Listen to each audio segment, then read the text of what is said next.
puedo querer correr. Mientras no. Este tren paró 14 veces y la última vez no paró. Habitualmente el Sarmiento son coches preparados para 250 personas por coche y están llevando 2.200, 2.500 personas en hora pico. Estamos en febrero, este coche estaría entre 1.200 y 1.500 personas. Esos dos primeros coches estaban abarrotados de gente, o sea, tenían mucho más carga que la que habitualmente es, lo cual produjo que el accidente tomara un ribete de tragedia. Si esto hubiera ocurrido ayer, que era un día feriado, seguramente ese coche hubiera impactado y hubiera sido una cosa mucho menor y no la gravedad de lo que fue hoy, que lo constituye un accidente extremísimo y de muchísima gravedad. Esto no es un gran té, ni naciones, ni banderas. Hemos caminado todo este año en búsqueda de justicia, es por lo que nos hemos conformado como grupo desde el primer día y afrontamos con todas las fuerzas que podemos ese camino.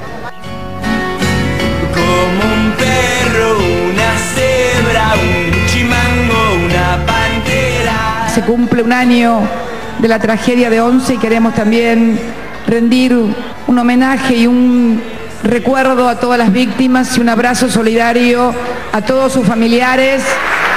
Allí está la justicia para determinar responsabilidades. No nos pueden comprar. Las voces que nos dejaron la tragedia de Once a un año de uno de los eventos más lamentables en la historia ferroviaria, social de la República Argentina. De fondo suena un tema cantado por Lucas Menghini, la víctima número 51 de esta tragedia, y escuchábamos en primer lugar las palabras del afortunadamente ex secretario de Transporte, Juan Pablo Schiavi. Dan ganas de llorar cuando uno recuerda lo que dijo Schiavi acerca de que si era feriado iba a haber menos víctimas. En fin, en segundo lugar, las palabras de Paolo Menghini, el padre de Lucas, y finalmente declaraciones de la presidenta Cristina Fernández de Kirchner el día anterior al primer aniversario de esta tragedia tan importante en la historia de nuestro país. Sí, el viernes último se cumplió un año ya de esta tragedia lamentable de lo que fue en la estación de Once, por lo que se realizó una jornada de memoria que arrancó a las 8:30 en la estación, un poco rememorando lo que fue, haciendo sonar las sirenas, un momento muy doloroso habrá sido para los familiares de las víctimas. Al mediodía hubo una misa en la Catedral de Buenos Aires y aproximadamente a las 7 estaba pautado, pero se demoró un poco para algunos problemas en el sonido, el acto central, que me parece que fue muy emotivo, sobre todo cuando daban testimonio los familiares recordando a sus seres queridos, y un acto con me parece un fuerte contenido político, como sí lo destacó el padre de Lucas, incluso, que se encargó de leer junto a la madre de Lucas, uno de las víctimas de la tragedia de Once, un poco la cara visible de lo que es este reclamo por justicia de los familiares de víctimas. Destacó que no es un acto politizado, pero es un hecho político. Claro. Y me pareció muy buena esa frase definiendo lo que fue ese acto, donde hubo un fuerte reclamo hacia el gobierno, hacia la presidenta, muy duras críticas a la presidenta, como no se escucha habitualmente. Suele estar un poco blindada a la presidenta, a las críticas públicas, y donde hubo abucheos muy sonoros y notorios hacia la presidenta, e incluso definiciones políticas por parte de los familiares de las víctimas en el documento que redactaron, bueno, exigiendo la estatización del tren, criticando fuertemente, incluso hubo alusiones indirectas hacia el ministro Randazzo, de que, bueno, ocuparse de que el transporte público funcione eficientemente no es una revolución, sino una obligación, un compromiso que tienen que asumir los funcionarios públicos. Ahora, ¿por qué crees, Alex, que se da esta crítica tan fuerte hacia el gobierno nacional al margen de lo que fue la tragedia? Porque, por lo menos lo que uno percibe es que la bronca no solo tiene que ver con la tragedia en sí, lamentable de por cierto, sino por lo que pasó durante este año. ¿Cuál crees vos que es la bronca de los familiares hacia la actitud política del gobierno nacional? Bueno, sin duda influyen muchos factores. Por un lado está el dolor obvio que puede sentir cualquier familiar de víctima que se va a descargar con bronca hacia funcionarios públicos. Eso es lógico y habitual. Por otro lado, la política del kirchnerismo, que ya van 10 años del kirchnerismo, siempre se menciona la herencia, que bueno, hubo muchos años de desidia. El kirchnerismo ya lleva 10 años, una década. Es mucho tiempo, y la política de transporte, si lo comparamos con lo que fue la fotografía de lo que era durante los 90, no cambió casi nada, sigue estando en un estado deplorable. Por otro lado, también influyó, pienso, la actitud que tuvo la presidenta, un poco indiferente quizás, no haciendo alusión, que también está bien, es un hecho simbólico, ¿no? Que la presidenta se haga presente o llore con los familiares no va a modificar el hecho en sí. Lo importante es que actúe, que gobierne, que gestione para que esto no vuelva a suceder, pero uno espera por lo menos un acto, un gesto humanitario, que son simbolismos que también competen a los funcionarios públicos en tragedias de esta magnitud. Sí, algo hubo por parte de la presidenta. Sí, algo parecido creo que ocurrió también durante la tragedia de República de Cromañón, con Néstor Kirchner presidente. No se lo vio en su momento a Néstor Kirchner, ni hablar a Aníbal Ibarra durante aquellas instancias. Lo que uno percibe por ahí, intuyendo la bronca y el dolor de los familiares, es difícil ponerse en el lugar de una persona que perdió un hijo, un hermano, un primo, un papá, una mamá en una tragedia ferroviaria. Es lo que ocurrió después, no en materia fáctica o de hechos, porque creo que hay avances en el Sarmiento, que se está reordenando, quizás tarde, pero se está haciendo. Se están haciendo obras en el Sarmiento, uno las puede ver, quienes vivimos en zona oeste o en el oeste de la capital, podemos ver que hay obras en el mismo, sino con la actitud un poco de esconder lo que ocurrió. Lo hablábamos con Grillo fuera del aire, la transmisión televisiva, por ejemplo, de la televisión pública, que casi no existió durante el último viernes. De la televisión pública y de tantos otros canales que son 24 horas de noticias. El único que transmitió en vivo, y después ellos mismos se aclararon de remarcarlo, fue TN, Todo Noticias. Claro. Tanto Canal 7 como algunos de los otros canales, lo único que hacían era mostrar algunos flashes informativos. Se dio el caso de que, bueno, Telefe tenía programación, Canal 13 tenía programación. Sí, pero hablemos de los canales de noticias. No son los canales de noticias, ni C5N, ni Crónica, ni Canal 26, por lo menos son los tres que me acuerdo ahora, no estaban con esa información. Estaban hablando del clásico de Avellaneda, están hablando de las prevenciones con el sol. Claro, uno como hombre de medios sabe que hay jornadas, hay hechos que no merecen ser pasados por alto o transmitidos de manera difusa, ¿no? El viernes no hubo un hecho, a excepción de que hubiese ocurrido una tragedia o algo muy relevante a nivel nacional e internacional, no había algo más importante para transmitir que lo que era el acto en 11, que se transmitió pero no de forma directa, y eso creo que es uno de los motivos que generó bronca, o que sigue generando bronca en los familiares. Es que justamente lo mirábamos con esos ojos, con los ojos dedicados a analizar lo que iba a pasar en los medios. Llama la ver atención. algo. Yo quería ver algo en otro canal que no sea TN. Yo me imaginaba que estaba en TN y iba a estar una cobertura nacional, como estuvo también en Telenoche, que transmitió en vivo desde 11. Yo esperaba ver algo en C5N, por ejemplo. Y tampoco sorprendió tanto, porque ya durante la semana hubo una novela también irrisoria, innecesaria, entre si iba a haber o no un minuto de silencio en las canchas.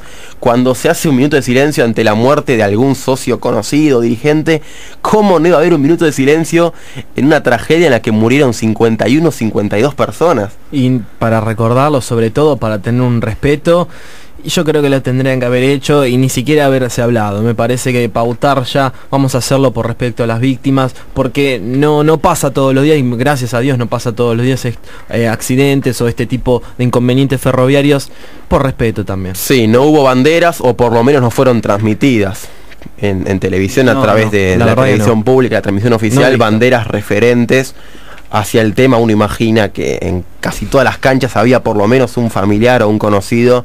Estamos hablando de 52 vidas, que es un número más que elevado. Sí, perdón, con respecto a la cobertura mediática, no solo este dato que destaca Cristian Grillo, que fue muy notorio y llamativo, que incluso los de TN estuvieron vivos y lo destacaron, TN, único medio cubriendo el acto de 11. Es que se la dejaron servida también, ¿no? Sí, sino que casualmente, o no tan casualmente, pero muy curiosamente, cuando empezaba el acto central, que uno dice, bueno, voy a poner todos los canales a ver si están transmitiendo, en C5N estaban, cuando empezó a hablar Pérez Esquivel, que empezó todo el acto, estaban transmitiendo un Pérez informe. Esquivel, el Premio Nobel de la Paz. Sí, el Premio Nobel de la Paz, que abrió el acto.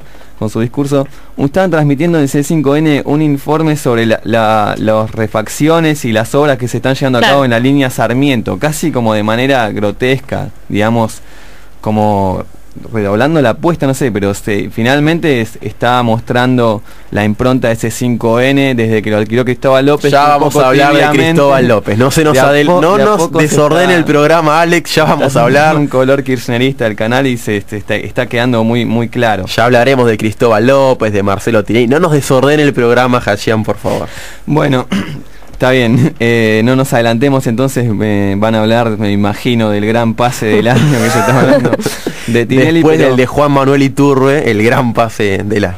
Sí, otra cosa para destacar con respecto a la tragedia de Once es que finalmente va a pasar a juicio oral por decisión del juez Bonadío, que terminó la etapa de instrucción. ¿El Estado sigue como querellante? El Estado sigue como querellante, esto fue criticado por las víctimas en su momento, en marzo del año pasado, ya a poco tiempo del accidente, el Estado se presentó como querellante, fue aceptado por el juez Bonadío esta situación y tuvo algunas críticas por parte de los familiares, y van a ser acusados durante el juicio oral 28 personas, entre los cuales se destacan los exsecretarios de Transporte del kirchnerismo Ricardo Jaime y Juan Pablo Schiavi, acusados de abuso de autoridad e incumplimiento de los deberes de funcionario público, los ex titulares de la Comisión Nacional de Regulación y Transporte, la CNRT, Pedro Ochoa y Antonio Cícaro, el ex subsecretario de Transporte Ferroviario Antonio Luna, por administración fraudulenta y estrago doloso, por supuesto los hermanos Sirigliano, titulares de TVA, que se le quitó la concesión de la línea Sarmiento